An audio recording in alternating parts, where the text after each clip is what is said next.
Hey, what's up? Do you like rock and roll music? I like rock and roll music. Why am I talking like this? Because we're going to be talking about some radio rock today on my world-renowned program. I can't fucking do this. Grab your favorite pair of headphones and let's listen to this. For today's Headphone Hideaway, we're talking about the 2003 release from the one and only Evanescence, Fallen. Off the bat, I just want to get it out there that I love this record. I think it's a phenomenal album. The songwriting, the production, everything about it, I just love to death. I think this album really highlighted what you could do mixing electronics with guitars, bass, and drums, and orchestral arrangements and choirs and all of this stuff. Like, it's a really, really dense production. And I think it's super cool because what Linkin Park did and how they tapped into the hip hop community, this album really tapped into a lot of like 80s new wave and kind of goth subculture in a lot of weird ways. Listening to this album again, like, I cannot help but hear the influence of like Cocteau Twins and mid-80s Susie and the Banshees and all of these like things that they were doing with the electronics, mixing everything in to make this like pop, rock, goth kind of thing that they were doing. It was really unique at the time. And to this day, I really haven't heard another album that like mixed all of those elements together as well as this did.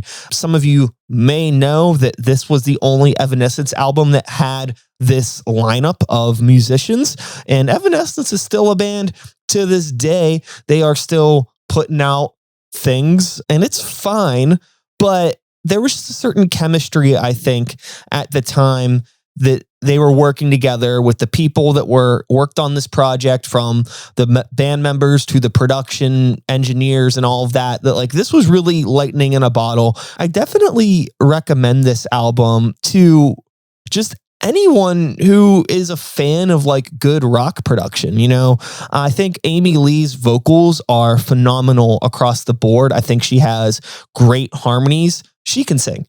Amy Lee can sing her fucking ass off. Lyrically, you know, take it or leave it. The album is very high school sounding and its themes and all of that introspective stuff. There's a couple songs that are nice that, you know, I think it works, but honestly, the performances on this thing are so fucking good that for me, it doesn't really matter. I know I don't need to connect with the lyrics on every single album because, you know, it's not my story. You know, this is Amy's story, or, you know, if other people helped write the lyrics, it's part of their story too. And she does a really good job at telling her fucking story. I'll tell you that. Like I've already said, sings her ass off across the board. The whole album is amazing. And Amy Lee to this day is still an amazing singer, songwriter. I don't want to like put off anything that Evanescence has done post this album. It's just not as interesting to me as this album was. But regardless, she's still talented as hell. Another thing about this album is that, you know, arguably the most popular song off of this album is Bring Me to Life. And that's undoubtedly probably the worst song on the album. You know, it's a great radio song and it definitely boosted them into a whole nother level of success that very few bands will ever get to achieve. But the rest of this album is cool. There's a lot of really, really cool stuff on this. And I actually saw them live when this album came out and they were touring for it. And they were such a heavier band live than on album.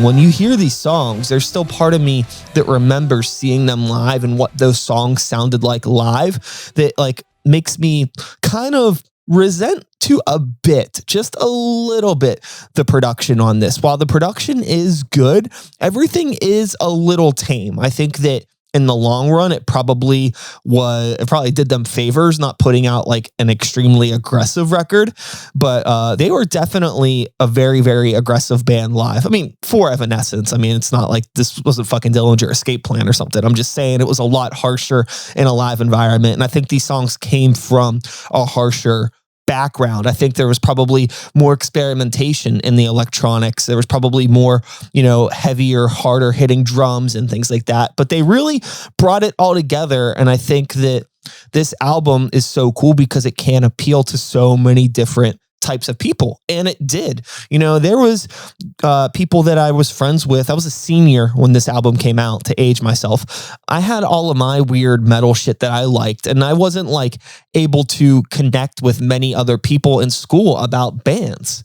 Like this Evanescence brought people together in the way that like a Linkin Park almost did, which is interesting because these were two bands in the early 2000s that were blending so many different styles of music. And it was cool to see it done in a way that just brought music listeners from all different backgrounds together to agree that like, oh yeah, like Evanescence is a really good band and Linkin Park is a really good band. So I think that it's cool when music can bring people together like that. Like I was talking to people in high school that I never had one conversation with before because of this album.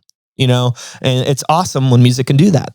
So if you're like somebody that hasn't listened to this album ever, or you haven't listened to it in a long time, or you're like, oh, I remember that Bring Me to Life song or My Immortal, I think that those are some of the weaker links on this record. I think there's a lot of interesting stuff on this. And I think it's worth a listen if you are a fan or have a soft spot for early 2000s radio rock. Let's put it out there. I mean, we need to, it does have that flavor. You're not going to wash that taste away from this album. It's there. But if you're into that stuff and you haven't listened to this in a while or ever, I highly recommend it. But with all that being said, I'm going to go put this on and cry alone in the bathroom mirror, whatever you're supposed to do when listening to Evanescence. Until next time, take care of yourselves, take care of the people around you. Peace.